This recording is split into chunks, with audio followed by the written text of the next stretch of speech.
தமிழர்களின் பாரம்பரிய வீர விளையாட்டான ஜல்லிக்கட்டு நிகழ்ச்சியை மீண்டும் நடத்த அஇஅதிமுக பொதுச் செயலாளர் சின்னம்மா அறிவுறுத்தலின் பேரில் தமிழக அரசு மேற்கொண்ட தீவிர முயற்சிகளை அடுத்து இதற்கான அவசர சட்டத்திற்கு தமிழக ஆளுநர் இன்று ஒப்புதல் அளித்தார். இதன் மூலம் ஜல்லிக்கட்டு மீதான அனைத்து தடைகளும் நீக்கப்பட்டுவிட்டன.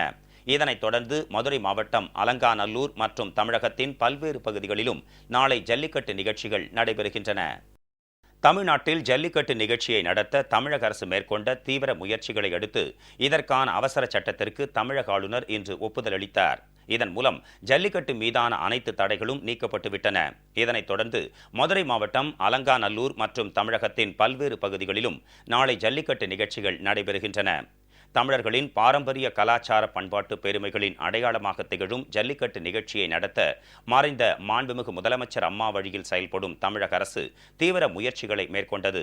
கோடானு கோடி தமிழ் மக்களின் பண்பாட்டை பிரதிபலிக்கும் ஜல்லிக்கட்டு நிகழ்ச்சியை நடத்துவதற்கு ஏதுவாக மத்திய அரசு உடனடியாக அவசர சட்டம் ஒன்றை பிறப்பிக்க வேண்டும் என அஇஅதிமுக பொதுச் செயலாளர் சின்னம்மா வலியுறுத்தினார். இதனைத் தொடர்ந்து முதலமைச்சர் திரு ஓ பன்னீர்செல்வம் டெல்லி சென்று பிரதமர் திரு நரேந்திர மோடியை நேரில் சந்தித்து ஜல்லிக்கட்டு தொடர்பாக தமிழ் மக்களின் ஒட்டுமொத்த உணர்வுகளை பிரதமரிடம் எடுத்துரைத்து அவசர சட்டம் பிறப்பிக்க வேண்டும் என வலியுறுத்தினார். இப்பிரச்சனையில் தமிழக மக்களின் உணர்வுகளுக்கு மதிப்பளிப்பதாகவும் இது தொடர்பாக தமிழக அரசு எடுக்கும் நடவடிக்கைகளுக்கு மத்திய அரசு உறுதுணையாக இருக்கும் என்றும் பிரதமர் உறுதியளித்தார். இதன் பின்னர் டெல்லியிலிருந்து நேற்று சென்னை திரும்பிய முதலமைச்சர் தமிழகத்தில் ஜல்லிக்கட்டு நடைபெறுவது உறுதி என்றும் இதற்கான அவசர சட்ட வரைவு தயார் செய்யப்பட்டு மத்திய உள்துறை அமைச்சகத்திற்கு அனுப்பி வைக்கப்பட்டிருப்பதாகவும் தெரிவித்தார். மத்திய அரசின் மிருகவதை தடுப்பு சட்டத்திற்கு மாநில அரசு சார்பில் திருத்தம் கொண்டு வந்து அதன் அடிப்படையில் அவசர சட்ட வரைவு தயாரித்து மத்திய உள்துறை அமைச்சகத்திடம் அளிக்கப்பட்டது. இந்த அவசர சட்டம் மத்திய அரசின் பரிந்துரையின் பேரில் இந்திய குடியரசுத் தலைவரின் ஒப்புதலுக்கு அனுப்பப்பட்டது.